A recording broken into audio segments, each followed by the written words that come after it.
આ દ્રશ્યો છે ભાજપના કાર્યાલય કમલમમાં યોજાયેલા સરપંચ સંમેલનના। ગ્રામ પંચાયતની ચૂંટણીમાં જીતેલા સરપંચનું ગાંધીનગરમાં સંમેલન યોજીને ભાજપે શક્તિ પ્રદર્શન કર્યું। વાઘાણીએ કહ્યું કે સરપંચોના યોજાયેલા સંમેલનને કોંગ્રેસના દાવાની હવા કાઢી નાખી છે। આ સંમેલન જ બતાવે છે કે ગુજરાતમાં કોંગ્રેસના અંતની આ શરૂઆત છે।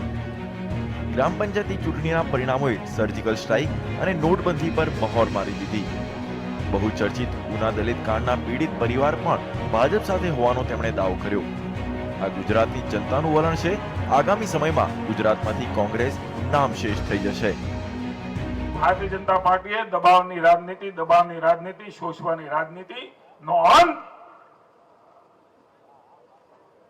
એ ભાજપના શાસનમાં મિત્રો ક્યારનો આણી દીધો છે।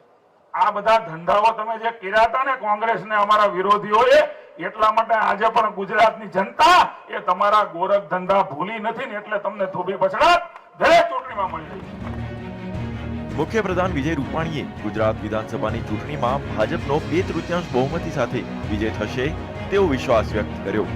સાથે સાથે તેમણે કોંગ્રેસના રાષ્ટ્રીય ઉપાધ્યક્ષ રાહુલ ગાંધીના ગુજરાત પ્રવાસને લઈને પણ પ્રહાર કરતા કહ્યું કે તેઓ જ્યાં પણ ગયા છે ત્યાં કોંગ્રેસ સાફ થઈ ગઈ છે।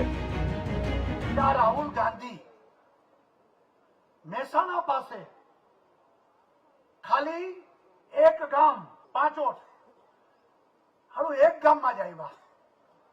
એ ગુજરાતમાં જો હજી 20% વૈધા છે બધા ગામમાં ગયા હોત ને તો કોંગ્રેસ સંપૂર્ણપણે હારી જાત। કારણ કે રાહુલ ગાંધીનો ઇતિહાસ છે, એ જ્યાં જાય છે ત્યાં કોંગ્રેસનું પૂરું થાય છે। એટલે આપણે ઈચ્છીએ કે આ કોંગ્રેસના મિત્રો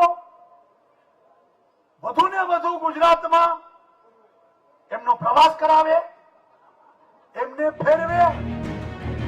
ભાજપ ગુજરાત વિધાનસભાની ચૂંટણીમાં જીત નિશ્ચિત હોવાનો દાવો કરી રહ્યું છે, પરંતુ ગુજરાતનો નાથ કોણ બનશે તેનો ગુજરાત ભાજપના એક પણ નેતા પાસે જવાબ નથી। ગુજરાતમાં મોદીની ગેરહાજરીમાં જૂથબંધી વધુ તીવ્ર બની, પરંતુ કોઈ નેતા તેનો જાહેરમાં સ્વીકાર કરવા તૈયાર નથી। સરપંચના સંમેલન થકી ભાજપ પોતાને પ્રસ્થાપિત કરવાનો પ્રયત્ન કરી રહ્યું છે, પરંતુ હવે જોવાનું એ રહેશે કે વર્ષ 2017માં ભાજપ સત્તા હાંસલ કરી શકે છે કે નહીં, તે પણ એક મોટો સવાલ છે। કેમેરામેન જીતુ સોલંકી અને નીતિન બગડા સાથે હિતેન્દ્ર બારોટ, GSTV, અમદાવાદ।